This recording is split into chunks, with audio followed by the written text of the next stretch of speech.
chapitre 13 du verset 1 à 18.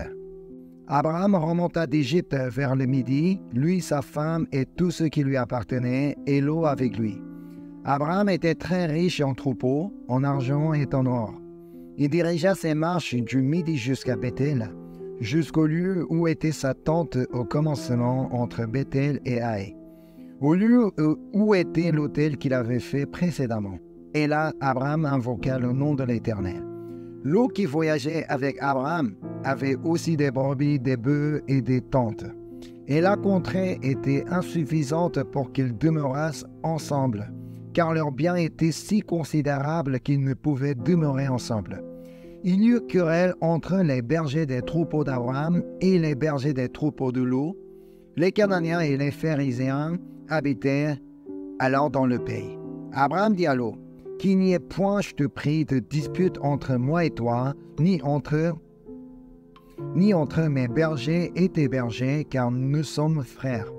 Tout le pays n'est-il pas devant toi? Sépare-toi donc de moi. Si tu vas à gauche, j'irai à droite. Si tu vas à droite, j'irai à gauche. » Lot leva les yeux et vit toute la plaine du Jourdain qui était entièrement arrosée.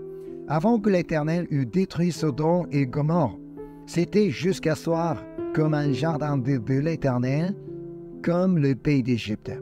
Lot choisit pour lui toute la plaine du Jourdain, et il s'avança vers l'Orient. C'est ainsi qu'ils se séparèrent l'un de l'autre. Abraham habita dans le pays de Canaan, et Lot habita dans les villes de la plaine, et dressa ses tentes jusqu'à Sodome. Les gens de Sodome étaient méchants et de grands pécheurs contre l'Éternel. L'Éternel dit à Abraham, après que Lot se fut séparé de lui, « Lève les yeux et du lieu où tu es, regarde vers le nord et le midi, vers l'Orient et l'Occident, car tout le pays que tu vois, je le donnerai à toi et à ta postérité pour toujours. Je rendrai ta postérité comme la poussière de la terre, en sorte que si quelqu'un peut compter la poussière de la terre, la postérité aussi sera comptée. Lève-toi, parcours le pays dans sa longueur et dans sa largeur, car je te le donnerai. » Abraham leva ses tentes et vint habiter parmi les chaînes de Mamré, qui sont près d'Hébron, et il bâtit là un autel à l'Éternel. Amen. Comme nous avons étudié la semaine dernière, Abraham a pu sortir de l'Égypte grâce à l'intervention de Dieu. Dieu l'a fait sortir de l'Égypte parce que Dieu voulait que Abraham s'appuie à nouveau sur Dieu et qu'il ait encore une fois la confiance en Dieu au lieu de s'appuyer sur sa propre sagesse. Si vous avez suivi l'étude biblique de la semaine dernière, vous comprendrez mieux ce que je dis. Ainsi, Abraham quitte l'Égypte avec sa femme et avec son neveu Lot. C'est ce que dit du verset 1 à 4. Abraham remonta d'Égypte vers le midi, lui, sa femme et tout ce qui lui appartenait, et Lot avec lui. Abraham était très riche en troupeaux, en argent et en or. Il dirigea ses marches du midi jusqu'à Bethel, jusqu'au lieu où était sa tente au commencement entre Bethel et Haï, au lieu où était l'autel qu'il avait fait précédemment. Et là, Abraham invoqua le nom de l'Éternel. Avant qu'il revienne au lieu où était l'autel qu'il avait fait précédemment, malheureusement, Abraham avait perdu la foi en Dieu, il ne faisait plus confiance en Dieu et il ne s'appuyait pas sur Dieu. Il s'appuyait plutôt sur sa propre sagesse. Pourtant, sa sagesse semblait lui apporter quelque chose au début, parce qu'il croyait que sa sagesse a épargné sa vie. Sa sagesse lui a apporté la richesse. Mais finalement, il a failli perdre ce qui était plus important à cause de sa sagesse, parce qu'il a failli perdre sa femme Sarai. Il a failli perdre sa femme à Pharaon. C'est pourquoi, par la bouche de Pharaon, Dieu l'a fait réentendre la voix de Dieu qui lui avait dit « Va-t'en ». Au moment où Dieu est venu lui parler pour la première fois, Dieu a d'abord commencé par lui dire « va-t'en. Et comme que Abraham se trouvait en Égypte, c'est là que par la bouche de Pharaon, Dieu l'a fait encore prononcer ce mot, va-t'en. Va-t'en du lieu où tu t'appuyais sur ta sagesse. Va-t'en du lieu où tu t'appuyais sur ta richesse. Va-t'en du lieu où tu t'appuyais sur autre chose que moi. Tu ne dois pas rester là. Vas-y, c'est là que tu dois y aller. Après avoir entendu une nouvelle fois la voix de Dieu qui lui dit « Va-t'en », il décide donc à retourner au lieu où était l'autel qu'il avait fait précédemment. Qu'est-ce que cela signifie? Ça veut dire qu'il a voulu retourner au lieu où il avait adoré Dieu et où il priait Dieu. C'est ce que dit donc le verset 3 et 4 du texte aujourd'hui. Genèse chapitre 13, versets 3 et 4.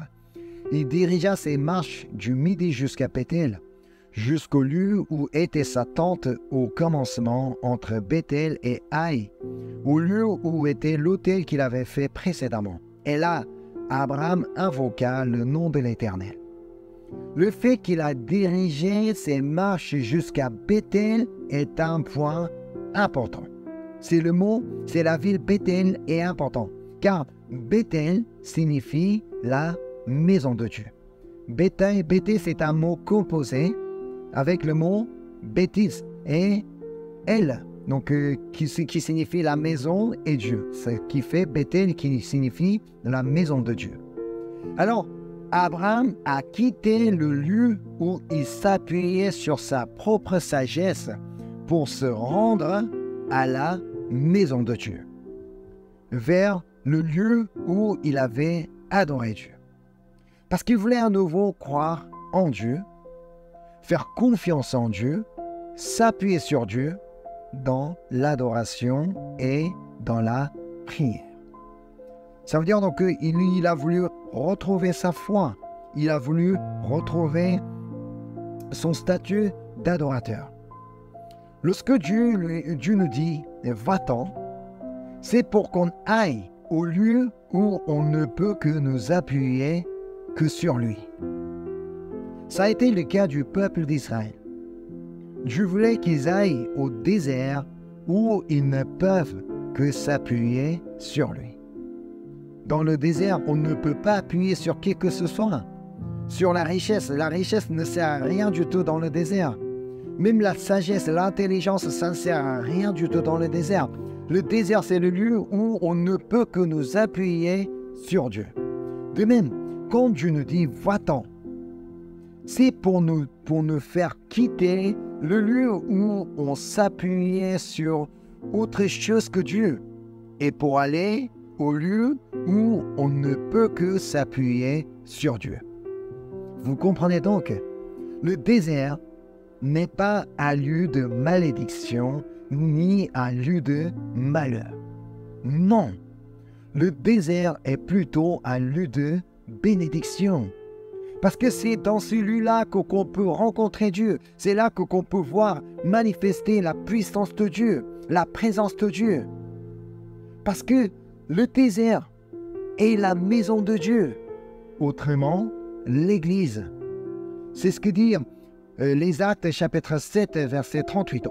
C'est lui qui, lors de l'assemblée au désert, étant avec l'ange qui lui parlait sur la montagne de Sinaï et avec nos pères reçu des oracles vivants pour nous les donner. On appelle l'assemblée au désert. Donc au désert, on avait l'Église. Donc le désert lui-même était l'Église. Alors qu'est-ce qu'on fait à la maison de Dieu? Mais qu'est-ce qu'on fait à l'Église? À l'Église, on adore Dieu. On chante ses louanges et on prie et on écoute la parole de Dieu. C'est le lieu où on est là pour Dieu. C'est le lieu où on est là pour comprendre sa volonté. On est là pour s'approcher de Dieu. Alors, ce qu'on apprend avec l'histoire d'Abraham, c'est que lorsqu'on s'éloigne de l'Église, là, on s'éloigne de Dieu et on commence à s'appuyer sur sa propre sagesse. Étant éloigné de l'Église, étant éloigné de Dieu, on va commencer à s'appuyer sur sa propre sagesse, sur autre chose que Dieu. Mais lorsqu'on se rapproche de l'Église, lorsqu'on se rapproche de la maison de Dieu, c'est là qu'on commence à nous appuyer sur Dieu. Car au moment de l'adoration, qu'est-ce qu'on apprend? On apprend à nous appuyer sur Dieu, on apprend à faire confiance en Dieu, on apprend à nous confier à Dieu. C'est au moment de l'adoration on apprend tout ça. Il est aussi important d'être présent au lieu d'adoration. Ce n'est pas un choix, ce n'est pas une option d'aller à l'église, assister à une adoration, à un culte. Non, il faut y aller. À chaque fois que ça me permet, donc tant que Dieu me permet ces réunions, donc je dois y aller, parce que c'est là que je vais encore apprendre à m'appuyer sur Dieu, à faire confiance en Dieu, à tout confier à lui. De même, on prie Dieu. Pourquoi on prie? On prie Dieu parce qu'on lui fait confiance. Si on ne fait pas confiance en Dieu, on ne va pas prier. On prie parce qu'on veut se confier à lui. Donc c'est dans la prière qu'on veut vraiment tout confier. Donc qu'on veut vraiment tout décharger sur lui. Et on prie parce qu'on veut s'appuyer sur lui.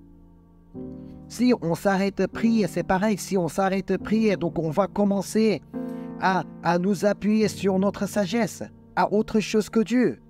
C'est ça. C'est la raison pour laquelle Abraham est retourné au lieu où était l'autel qu'il avait fait précédemment et il a invoqué le nom de l'Éternel. Parce que là, il voulait retrouver son statut d'adorateur. Et cette fois-ci, Abraham était bien déterminé. C'est ce qu'on peut voir dans le passage d'aujourd'hui. Qu'est-ce qu'on dit au verset 2? Abraham était très riche en troupeaux, en argent et en or. On souligne ici le fait qu'Abraham était très riche. Ce n'est pas pour rien. Ce n'est pas simplement pour nous annoncer que Abraham était très riche. Il faut savoir que Abraham était très riche. Non, ce n'est pas tout. C'est pour nous montrer qu'il ne s'appuyait plus sur sa richesse. Même s'il était très riche, sa richesse ne comptait plus dans sa vie. Ce n'était pas le plus important de sa vie. Par contre, son neveu Lot n'était pas comme Abraham. Le verset 5.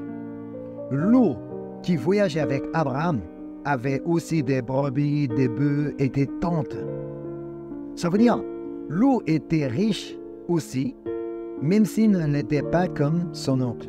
Il avait quand même assez de biens, donc il avait des troupeaux. Et au bout d'un moment, leur richesse commence à créer des problèmes. Parce qu'ils ont cette richesse qu'ils ont commencé à avoir des problèmes. C'est ce que dit le verset 6 et 7. Et la contrée était insuffisante pour qu'ils demeurassent ensemble, car leurs biens étaient si considérables qu'ils ne pouvaient demeurer ensemble. Il y eut querelle entre les bergers des troupeaux d'Abraham et les bergers des troupeaux de Lot. Les Cananéens et les Phéréziens habitaient alors dans le pays. La contrée était insuffisante parce qu'ils étaient trop nombreux. Il n'y avait pas assez de place. C'est pourquoi il y avait eu querelle entre les bergers des troupeaux d'Abraham et les bergers des troupeaux de Lot. Parce qu'il n'y avait pas assez de place et assez de pâturage pour tous les troupeaux. Alors on dit qu'il y avait des querelles, il y avait des disputes. Mais pourquoi? Alors, là ici, il y a un point important. Pourquoi on dit que les Cananéens et les Phéréziens habitaient alors dans le pays? Ces gens-là, ils étaient là en train d'observer comment les bergers des troupeaux d'Abraham et les bergers des troupeaux de Lot se disputent. Alors que ce sont des gens qui disent qu'ils croient en Dieu éternel. Mais pourquoi ces gens-là, donc alors qu'ils ont la richesse, ils se disputent, tout ça, donc leur Dieu, qu'est-ce qu'ils font?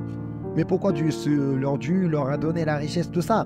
Mais c'est pareil, donc le monde nous regarde. Le monde nous regarde, les chrétiens. Alors, donc les chrétiens cherchent des querelles. Alors les chrétiens qui cherchent des disputes. Non. Ça ne va pas donner de bonne image aux non-croyants, à ceux qui nous entourent. C'est pourquoi il faut savoir que toujours, il y a toujours des non-croyants qui nous regardent, qui nous observent. Comment se comportent ces chrétiens? Comment se comportent ces gens qui croient en Jésus-Christ? Alors, Abraham prend la décision. C'est ce que dit le verset 8 et 9. Abraham dit à Lot, qu'il n'y ait point, je te prie, de dispute entre moi et toi, ni entre mes bergers et tes bergers, car nous sommes frères. Tout le pays n'est-il pas devant toi? Sépare-toi donc de moi. Si tu vas à gauche, j'irai à droite. Si tu vas à droite, j'irai à gauche. Rappelez-vous comment était Abraham au chapitre précédent en arrivant en Égypte. Je pense que vous vous rappelez l'histoire un peu. Il voulait sacrifier sa femme pour sauver sa vie. Mais cette fois-ci, il est différent. Abraham se sacrifie pour laisser le choix à Lot. Si Abraham était comme celui du chapitre précédent, lui, il allait dire à Lot, non, mais toi, tu dis rien, mais c'est moi qui choisis. Alors, une fois qu'on choisit, toi, tu prends le reste. Non, mais cette fois-ci, il changeait. Donc, il se sacrifie pour laisser le choix à son neveu. Et Lot n'hésitait pas à faire le choix pour prendre la meilleure terre. Il pouvait au moins laisser le choix à son oncle. Mais tonton, non, mais c'est pas moi de choisir. Donc, je te laisse choisir d'abord parce que c'est toi mon oncle. Mais lui, il ne dit pas ça. Mais lui, il ne le fait pas. Mais il prend la meilleure terre. Parce que pour lui, sa richesse était beaucoup plus importante que son oncle et que son Dieu. C'est ce qu'on peut voir au verset suivant, au verset 10 et 11. Lot leva les yeux et vit toute la plaine du Jourdain qui était entièrement arrosée, avant que l'Éternel eût détruit Sodome et Gomorrhe. C'était jusqu'à soir comme un jardin de l'Éternel, comme le pays d'Égypte. Lot choisit pour lui toute la plaine du jardin et il s'avança vers l'Orient. C'est ainsi qu'ils se séparèrent l'un de l'autre.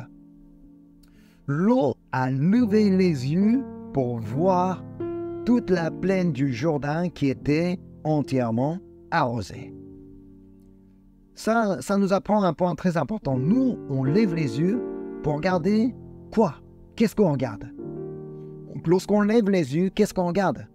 Est-ce qu'on cherche à regarder la terre, donc ce qui m'entoure? Ou bien est-ce que je lève les yeux pour regarder Dieu? Lot, lui, il a levé les yeux pour voir toute la plaine du Jourdain qui était entièrement arrosée. Donc, il choisit pour lui toute la plaine du Jourdain. Ça veut dire il a choisi le côté qui lui semblait bon. Le côté qui semblait lui apporter de quelque chose de bien. Le côté qui lui semblait comme un jardin de l'Éternel, comme le pays d'Égypte, où il pourrait maintenir sa richesse, même multiplier sa richesse. Parce que pour lui, sa richesse était tellement importante. Il ne voyait pas autre chose. Lui, ça veut dire donc que Lot était déterminé à s'appuyer sur sa richesse. Lui, il ne cherchait pas à s'appuyer sur Dieu. Il était complètement déterminé à s'appuyer sur sa richesse. Pourtant, ça ne posait aucun problème pour Abraham, puisqu'il a décidé de s'appuyer sur Dieu. Donc, il n'avait pas besoin de choisir la bonne terre. Donc, c'est ce que dit le verset 12. Abraham habita dans le pays de Canaan. Vous savez ce que cela signifie, Abraham habita dans le pays de Canaan?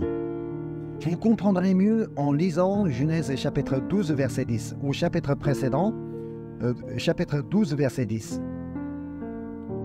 Il y eut une famine dans le pays, et Abraham descendit en Égypte pour y séjourner, car la famine était grande dans le pays. Pourquoi Abraham a quitté le pays de Canaan? Parce que la famine était grande. Et lorsqu'il est revenu au Canaan, il est peu probable qu'il n'y ait plus de famine. C'est pourquoi Lot a choisi du côté de la plaine du Jourdain. Au moment où ils ont décidé de se séparer, ils étaient sur la montagne. C'est ce que dit Genèse 12, verset 8.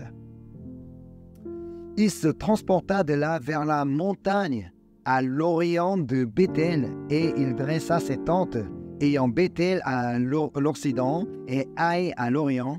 Il bâtit encore là un autel à l'Éternel, et il invoqua le nom de l'Éternel.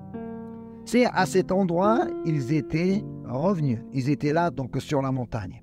Alors, depuis le sommet de la montagne, on pouvait observer un côté entièrement arrosé, un côté qui semblait rempli de bénédictions, rempli de l'abondance, et l'autre côté, la grande famine. Si on était là à la place de l'eau, peut-être on allait aussi choisir du côté de la plaine du Jourdain, parce qu'il n'y a pas de famine de ce côté-là. Mais pour Abraham, il n'avait pas de problème de rester dans le pays de Canaan, où il y avait la grande famine. Pourquoi? Parce qu'il s'appuyait sur Dieu. Parce qu'il avait la foi en Dieu, parce qu'il avait confiance en Dieu. Ce n'est pas parce qu'il avait la grande richesse. Il ne comptait plus ni sur sa richesse ni sur la sagesse. Ça ne comptait plus pour lui. Il était déterminé à s'appuyer que sur l'Éternel. Comme il était déterminé de s'appuyer sur l'Éternel, alors donc le pays où il se trouvait avait la grande famine ou pas, ça ne le regardait pas. Lui, plutôt, il levait les yeux pour regarder Dieu. Ça nous rappelle la déclaration de David. On va aller voir Psaume 23, verset 1. C'est un verset que nous connaissons déjà très très bien. Je lis. « L'Éternel est mon berger, je ne manquerai de rien. Même si je me retrouve dans un pays où la famine est grande, ce n'est pas grave, parce que l'Éternel est mon berger et que je ne manquerai de rien grâce à lui. » Mais est-ce que c'est le cas pour vous? Est-ce que c'est le cas pour nous? Est-ce que vous avez la foi que l'Éternel est votre berger, donc vous ne manquerez de rien? Alors, allons voir ce que Moïse a déclaré au peuple d'Israël après avoir passé 40 ans dans le désert. On va aller voir Deutéronome chapitre 2, verset 7. « Car l'Éternel ton Dieu t'a béni dans tout le travail que de tes mains, il a connu ta marche dans ce grand désert. Voilà 40 années que l'Éternel ton Dieu est avec toi. Tu n'as manqué de rien. » Mais le problème, c'est que nous, on préfère l'abondance. Au lieu de rien ne nous manque, au lieu de que ce soit limite, tout juste, mais on préfère plutôt l'abondance. C'est vrai, tout le monde préfère ça. On voudrait que notre vie soit comme la plaine du Jourdain, entièrement arrosée, dans l'abondance, dans la richesse. Parce qu'on veut plutôt nous appuyer sur la richesse, parce qu'on veut montrer aux autres comme quoi je suis béni comme ça, j'ai la richesse. Non, lisons la suite de l'histoire. Pourquoi nous ne devons pas chercher à nous appuyer sur la richesse. Revenons au texte aujourd'hui. Genèse 13, chapitre 13, versets 12 et 13. Abraham habita dans le pays de Canaan, et Lot habita dans les villes de la plaine, et dressa ses tentes jusqu'à Sodome. Les gens de Sodome étaient méchants et de grands pécheurs contre l'Éternel. Les gens de Sodome étaient méchants et de grands pécheurs contre l'Éternel, non pas parce qu'ils ont commis beaucoup de péchés. C'est vrai, donc il est vrai que la méchanceté remplissait cette ville. Il y avait beaucoup de péchés, donc ils ont commis beaucoup de péchés. Mais tout ça, parce qu'ils s'appuyaient sur la richesse et sur l'abondance, au lieu de s'appuyer sur Dieu. Ils étaient méchants et de grands pécheurs contre l'Éternel parce qu'ils ne croyaient pas en Dieu. parce qu'il ne faisait pas confiance en Dieu, parce qu'il ne s'appuyait pas sur Dieu, parce qu'ils s'appuyaient sur leur propre sagesse, parce qu'ils cherchaient que des plaisirs charnels, parce qu'ils cherchaient que tout ce qui les plaisait. Ils ne cherchaient pas à croire en Dieu, ils ne cherchaient pas à s'appuyer sur Dieu. Alors, nous n'avons pas à suivre la richesse et l'abondance, mais tout simplement suivre notre Dieu éternel, parce qu'il est le maître de tout. Allons voir comment David a béni Dieu. On va aller voir 1er Chronique, chapitre 29, verset 11. C'est ainsi que nous devrions aussi déclarer et proclamer lorsque nous sommes dans la famine, lorsque nous sommes dans le désert. Je lis. À toi, Éternel, la grandeur, la force et la magnificence, l'éternité et la gloire, car tout ce qui est au ciel et sur la terre t'appartient. À toi, Éternel, le règne, car tu t'élèves souverainement au-dessus de tout. Amen. Alors, nous avons une bonne raison de nous appuyer sur notre Dieu éternel. Nous n'avons pas besoin de chercher de nous appuyer sur autre chose. Tout appartient à lui. Alors, nous avons cette bonne raison de nous appuyer que sur lui. Car tout ce qui est au ciel et sur la terre lui appartient. Nous n'avons qu'à le croire et à le craindre. On va aller voir le livre de Proverbes, chapitre 22, verset 4. Le fruit de l'humilité, de la crainte de l'Éternel, c'est la richesse, la gloire et la vie. Dieu veut que nous soyons humbles d'abord. Et Dieu veut que nous le craignions en premier. Qu'est-ce qu'être humble? Celui qui est humble est celui qui remet tout dans la main du Seigneur. Celui qui est humble est celui qui se confie en Dieu. Celui qui fait confiance en Dieu est celui qui s'appuie sur Dieu parce qu'il sait qu'il ne peut rien faire sans lui.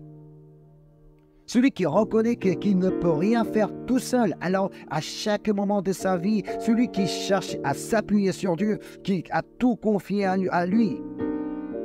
Alors on donne la priorité à l'adoration de Dieu et on prie avant tout parce qu'on veut tout remettre dans la main du Seigneur. C'est celui-là qu'on appelle un humble. Et qui est celui qui craint Dieu?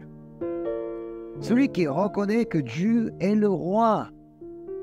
On n'a pas à craindre le monde, mais plutôt notre Dieu.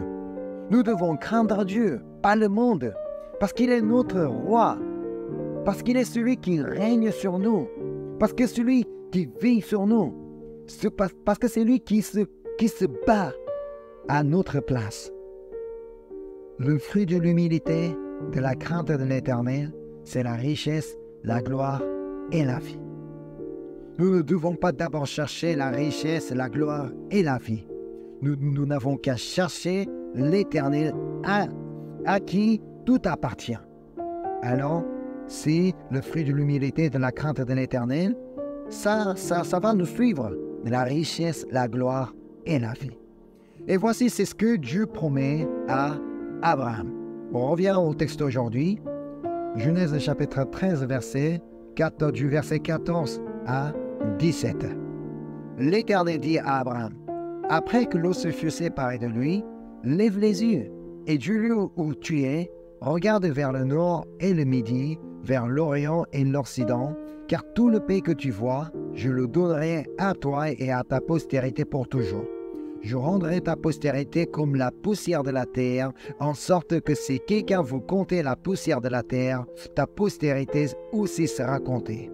Lève-toi, parcours le pays dans sa longueur et dans sa largeur, car je te le donnerai.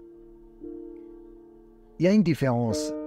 Tout à l'heure, l'eau, lui, il s'est lui-même levé les yeux pour regarder la plaine du Jourdain.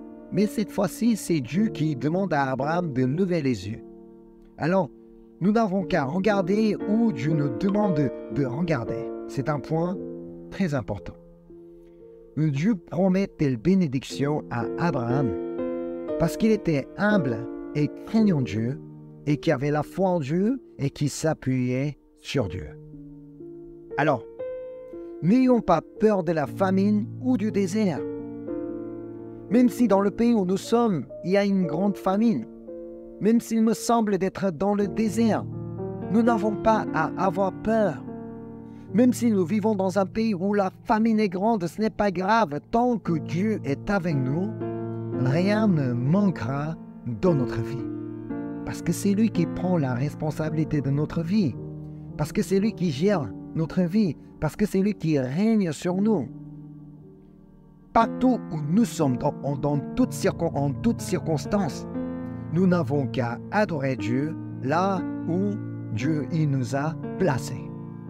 Nous n'avons qu'à adorer Dieu si Dieu nous a placés en France. Nous n'avons qu'à adorer Dieu en France. S'il nous a placés au Maroc, donc nous n'avons qu'à adorer Dieu au Maroc.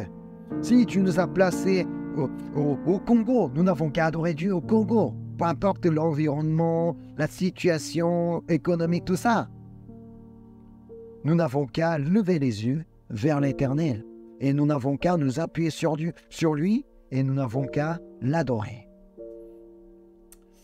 C'est ce que Abraham a fait. Donc le verset 18. Abraham leva ses tentes et vint habiter parmi les chaînes de Mamré qui sont près d'Hébron. Et il bâtit là un autel à l'Éternel. Abraham a bâti encore un autel là où il habitait. C'est un point très important. À chaque fois où il s'installe, il a bâti un autel pour adorer Dieu. Parce qu'il savait que partout où il est la maison de Dieu.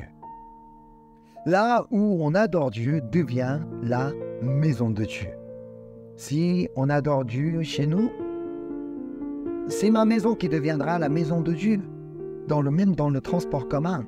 Si j'adore Dieu dans le transport commun, c'est le transport commun qui deviendra la maison de Dieu. Même à l'école, même au supermarché, partout où je suis.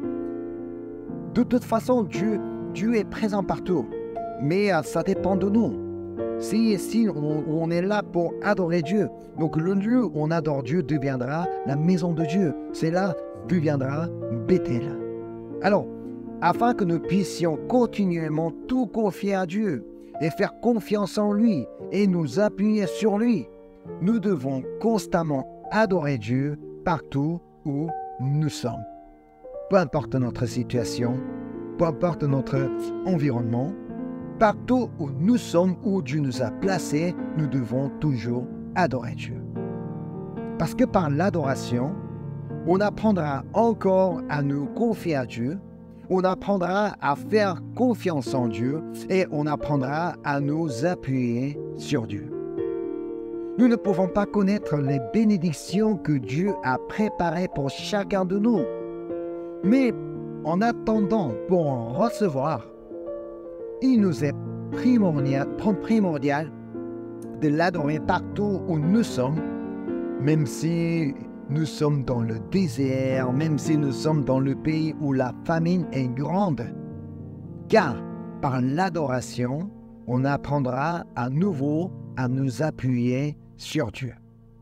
Si on ne cherche pas à adorer Dieu, on va encore chercher à nous appuyer sur notre propre sagesse, sur notre propre moyen, sur quelqu'un d'autre. Non, c'est pourquoi donc nous devons vraiment mener une vie d'adoration. Si on continue à mener une vie d'adoration, un jour, on ne sait pas quand, mais un jour, nous verrons que la bénédiction devenir la réalité dans notre vie. Alors, jusqu'à ce que la bénédiction devienne la réalité dans notre vie, nous devons continuellement adorer Dieu partout où nous sommes en toutes circonstances. L'adoration nous est importante parce que c'est par l'adoration qu'on apprendra continuellement à nous confier à lui, à nous faire confiance en lui et puis à nous appuyer sur lui. Sinon, nous avons toujours le risque d'être éloignés de Dieu, éloignés de la maison de Dieu, éloignés de l'Église. Alors nous devons constamment adorer Dieu partout où nous sommes comme Abraham l'a fait. Amen. Je vais prier. Merci Seigneur. Merci pour ta parole. Merci pour ta grâce. Merci pour tout ce que tu as fait dans notre vie, Seigneur. Seigneur, partout où tu nous as placés, partout où nous sommes, en toutes circonstances, nous voudrons t'adorer, Seigneur. Nous voudrons être le vrai adorateur que tu cherches, Seigneur. En toutes circonstances, partout où nous sommes, nous voulons te prier, Seigneur. Parce que c'est par l'adoration que nous pouvons continuellement apprendre à te confier, à te faire confiance, à nous appuyer sur toi, Seigneur. Alors en aucun cas, nous ne voulons jamais nous appuyer sur notre propre sagesse, sur notre propre moyen ou sur qui que ce soit, Seigneur. C'est uniquement sur toi que nous voulons nous appuyer. Seigneur, ô Saint-Esprit, aide-nous afin que nous puissions continuellement mener une vie d'adoration et de nous appuyer que sur toi, Seigneur.